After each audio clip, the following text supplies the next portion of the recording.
Hello and welcome once again to Red Game and Tech. My name is Marta. Today is still the 3rd of December, and this time I have some interesting comments from Peter Molyneux regarding Kickstarter.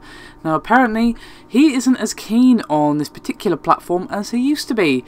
Now his game Goddess has something of a mixed reception since the early access launch back in September of last year. Basically has come under fire for being not what backers expected when they helped fund it back in 2012. Now Molyneux has said when he spoke to Tech Radar that the game and the reception both suffered because of Kickstarter and Steam Early Access. He said, quote, "What I've learned is that doing Kickstarter and Steam Early Access before you've got something which is defined and playable is a hugely risky undertaking that can be very destructive to the final quality of the game." Then he went on to say that if he could start again, he would. He'd do a Kickstarter much later in development once design ideas are hammered out and backers would be able to then check out a demo before committing any money to the projects. According to him, Kickstarters can be very misleading, especially when the developer is trying to do something new. Then he said, quote, "What ended up happening with Goddess is that people got a view of the game, what the game is going to be like, from what you've said here, and that view is often quite different from what the final game is."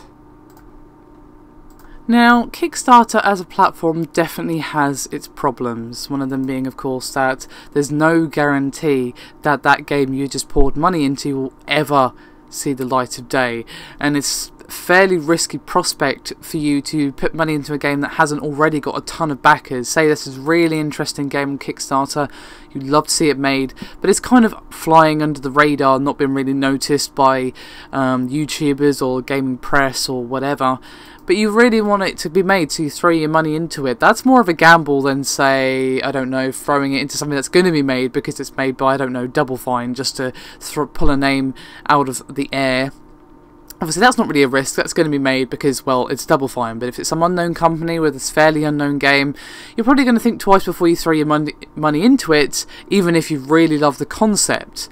Now, I personally really like Kickstarter. It's nice to be giving indies that potential to actually get the games made without the help and possibly even the hindrance in some cases of a publisher, which is great. You know, it gives them creative freedom and all that good stuff. But I can kind of see what Peter's saying, but I think it might have actually been a failing on his part to not explain the mechanics of Goddess properly.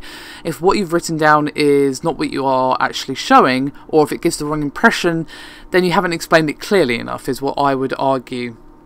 Obviously, it's hard to explain game mechanics in text, but that's why you have images as well, and then you keep people updated with videos and whatnot. Obviously, to have at least a solid idea before you go on to Kickstarter is probably the best anyway. So I have to say I mostly disagree with Peter's comments. I can kind of see where he was coming from, but to be honest, I think it's not really a fault of Kickstarter, it's just more how he went about using the platform and early access itself as well. Personally, I really like Kickstarter. Definitely has a few bugs and problems to iron out, but overall it's a really good platform for indie developers to get their ideas out there. And while it's a bit of a frustration that some games that should be made aren't, just because they fly under the radar or are lost in the sea of games that you can throw your money at, it's kind of the problem with there being so many good ideas and so many indie developers that obviously we can't put money into them all. So it's not really a problem we can do anything about, unfortunately. All we can do is keep our eyes peeled and call attention to any interesting games. In fact, I might actually start doing that.